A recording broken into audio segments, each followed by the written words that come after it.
Maxime. Théo. Caroline.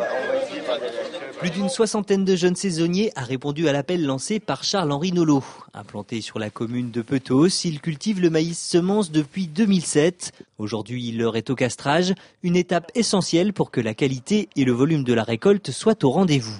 Là, je me trouve devant un rang dit femelle. Il est femelle parce qu'on lui enlève donc la partie mâle. La partie mâle, c'est donc le reste de cette fleur. Il a d'abord été passé un coup de machine, donc à couteau, qui a coupé le haut du maïs. Et ensuite, on a passé une machine à rouleau. Donc la machine à rouleau, elle arrache la fleur du maïs. Et après, il en reste quelques-unes qui sont soit un petit peu plus basses, soit un peu plus dures. Et donc, le travail des jeunes, c'est d'enlever la fleur du maïs qui reste.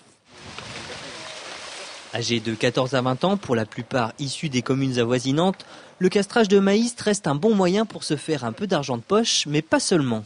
Pourquoi je suis là ? C'est pour gagner de l'argent forcément, pour les soirées, les week-ends, et puis aussi juste pour se faire de l'argent pour les études plus tard quand on voudra entre amis faire des fêtes quoi.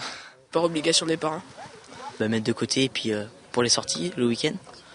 Après pour payer les heures de conduite pour la voiture. Payer la conduite accompagnée pour aider les parents. Comme ça, pour le plaisir. Et puis l'argent de poche un peu. Ceux qui, comme Julien, arpentent les rangs de maïs pour le plaisir sont plutôt rares. Mais cette expérience est pour beaucoup un premier pas vers la vie active.